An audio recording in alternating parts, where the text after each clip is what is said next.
All right, well, let's talk about the measure of morality, shall we? Let's start with the first mission because I didn't know what it was going to be about, but I felt that it was going to have maybe something to do with the trials from the TV show, because in the Savage Curtain, that's the reason why the Excalbians brought them there.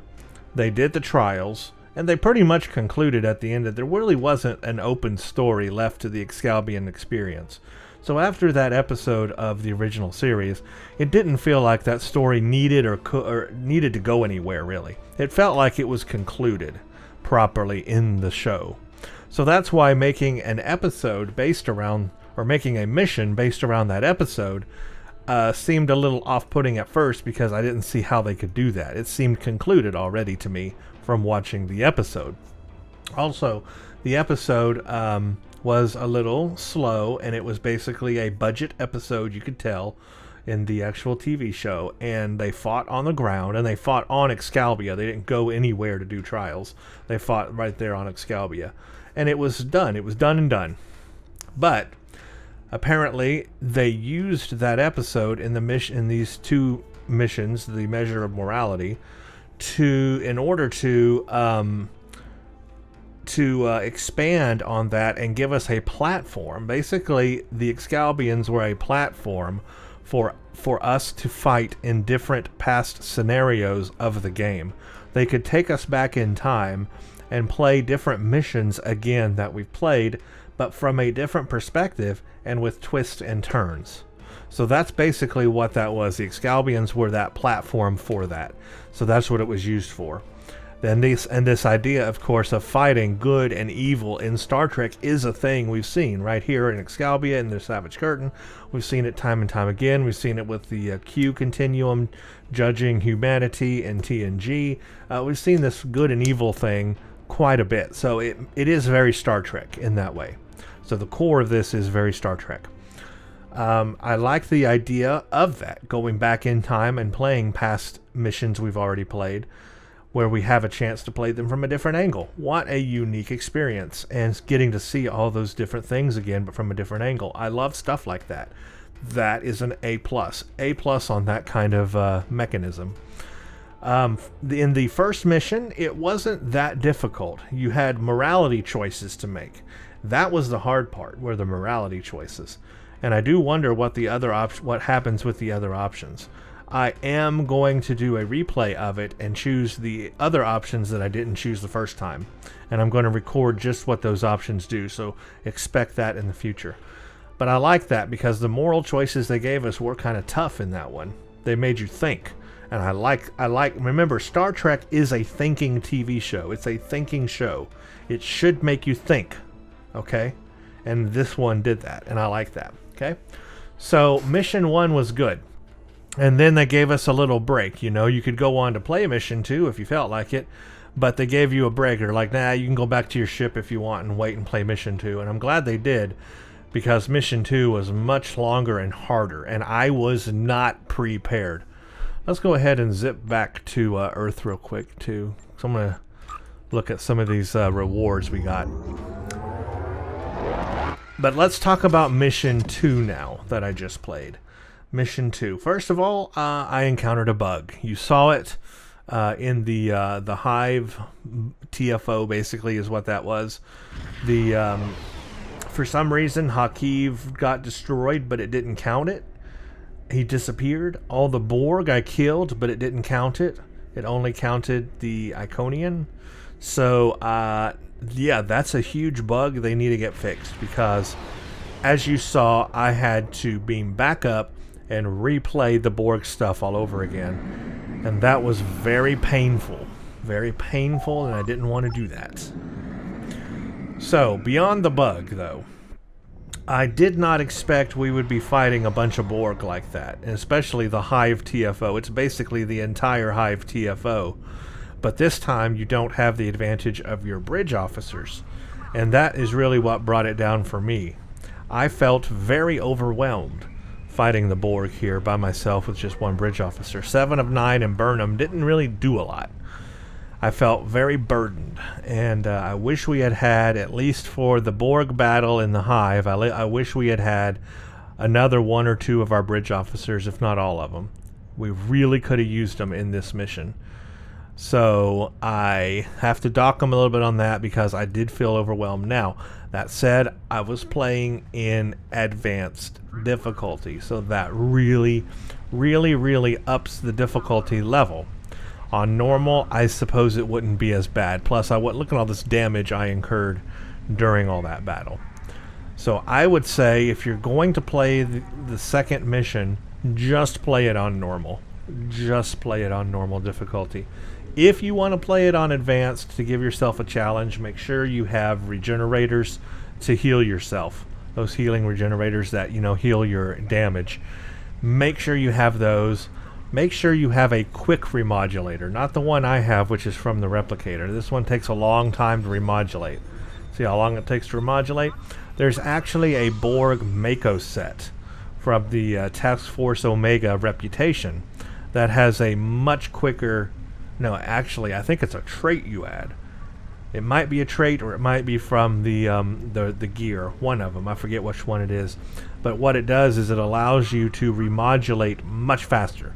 It's like hit the button, boom, boom, you regenerate. You are regenerated from the frequency remodulation much faster.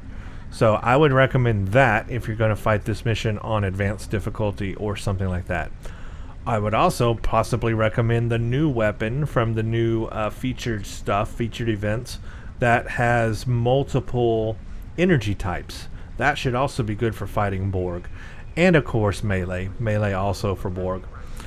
But I was not prepared, obviously, for this Borg fight, and it was very difficult for me with this character on advanced. This is not the character I would have taken into that battle if I had known I was going to be encountering a lot of Borg. I have better characters for that.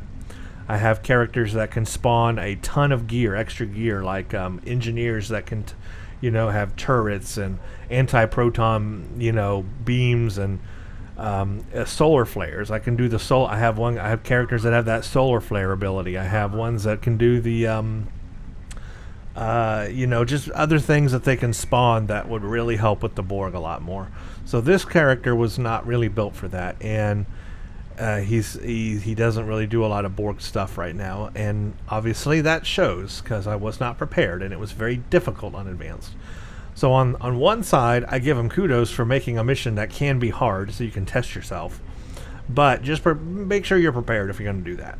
Make sure you're prepared if you're going to play on advanced. Otherwise, just play it on normal and it shouldn't be as bad. So yeah, the second mission did not have those trials like the first mission had. See, I thought it was going to really continue those trials and we'd have to have those morality questions. Like there'd be 3 of them just like the last one. But that wasn't the case. Instead, the trials took on a thing of their own and went their own way, and we didn't have any questions or morality questions to answer. We just went from one place to another, defeating this buildup of basically the Borg taking over everything. And it all started in the first mission.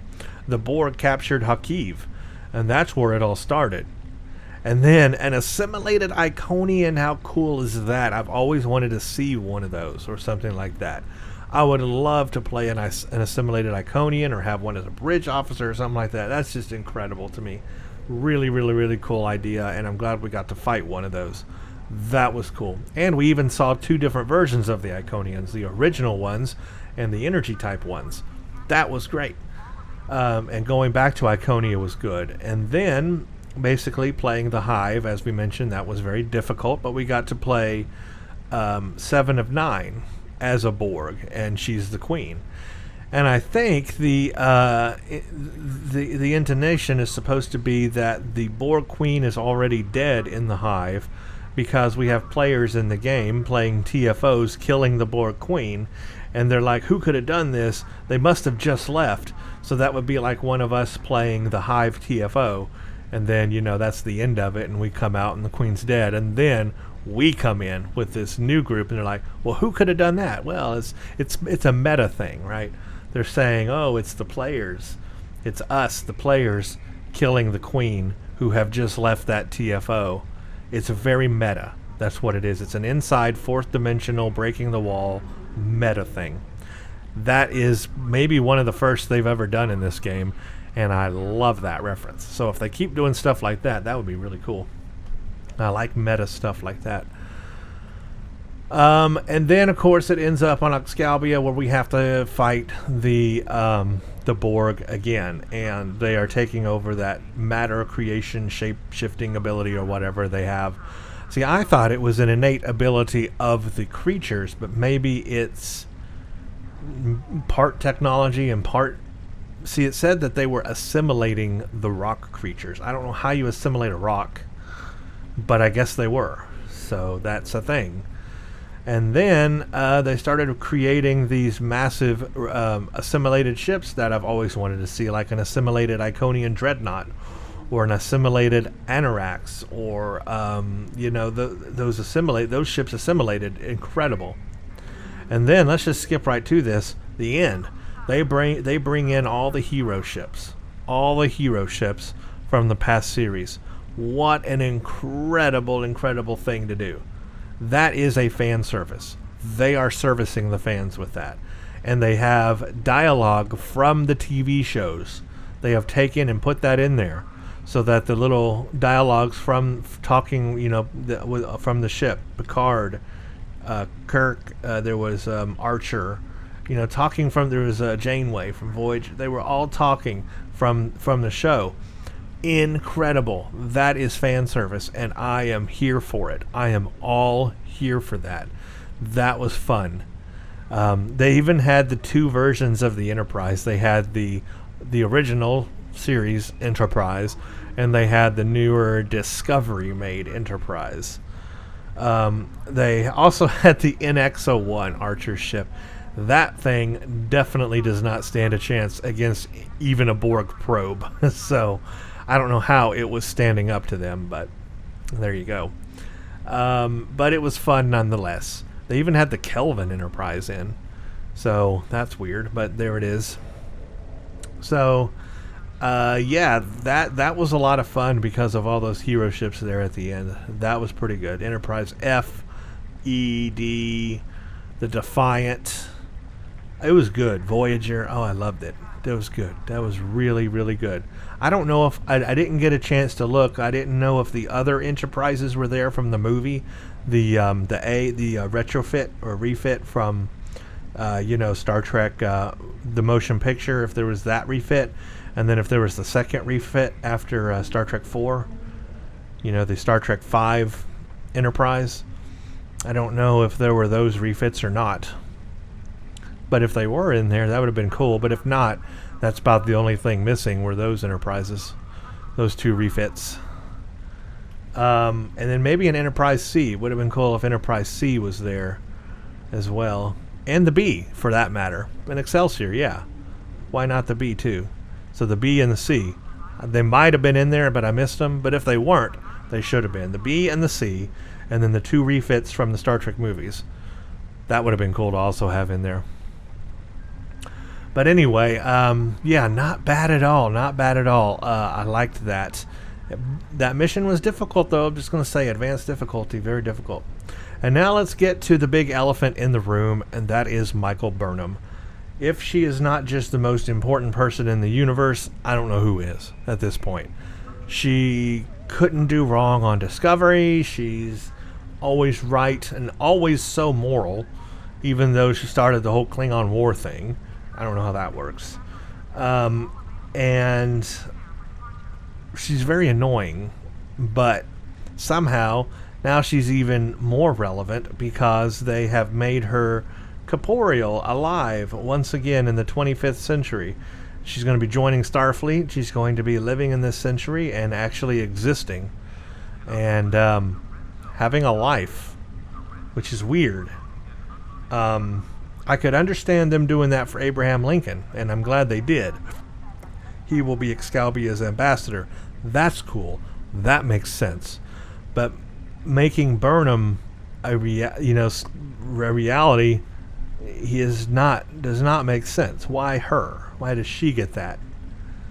If the Excaliburians have that much power that they can basically bring somebody back to life, well, then that's just, there's no stopping that. Where would you draw the line? holy crap, they could bring anybody from the past back. They could bring Kirk back again. I mean, they could just bring anybody back. That's a gray area that really should not be allowed to exist. That's Q level power, my friends. That's Q level power. That's just really crazy that they could do that. But yeah, Burnham is alive now. That's just, I'm telling you, if this is not, if you people that get mad at people like me for seeing the negativity in Discovery, if you don't get it yet, that there's an agenda and that they are trying to retcon Discovery into every part of Star Trek, if you don't see that yet with this, then I don't know what to say. I don't know how anything else can convince you. This clearly proves to me, I know this is just a game. This is not hard canon. In fact, it seems like it's not canon at all, because they've changed everything for Picard. Data is not captain of the Enterprise E. There is no Enterprise F yet, maybe, apparently. Picard was captain on the E, but there's no F. So Picard is not following the game's canon. So I get that. So making Burnham, alive in this game doesn't matter for the TV show. I get that. But it does show that they're trying to force the aesthetic and the history and Discovery itself into every part of Star Trek. And this game, even though it's not canon, it does represent Star Trek, right? So this is CBS or whoever pushing Discovery onto us, retconning it into history. Hard stop. That's what they're doing. And if you can't see that by this act here and all the acts previous, I don't know what to say. They even made the Discovery ship front and center in the hero ships. You notice that in the hero ship, in the whole hero ship collection at the end, when they all warp in and it shows the larger image of them all together, what's the ship in the middle? It's the Discovery.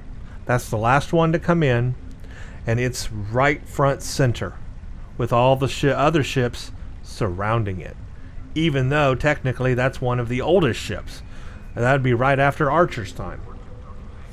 So that ship should be on the periphery, not in the front and center. In the front and center should be the Enterprise F. That would be the most recent ship. That or the D, because of Picard, because of the new TV series. If the D was right in the center, that would make sense, the D or the F. But putting Discovery in the center is just another middle finger to the fans and everyone that, hey, Discovery is important and we're forcing it on you. We're showing you how important it is. It's front and center.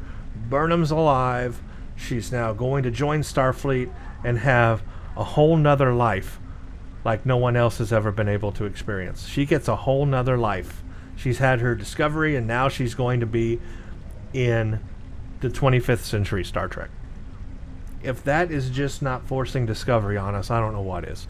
So you can sit here and tell me that it doesn't matter, but it does matter. It matters a lot because it's just so out of nowhere. It's like they've created a whole new Star Trek and then inserted it into everything. It's like, here, insert it here, insert it here, insert it here.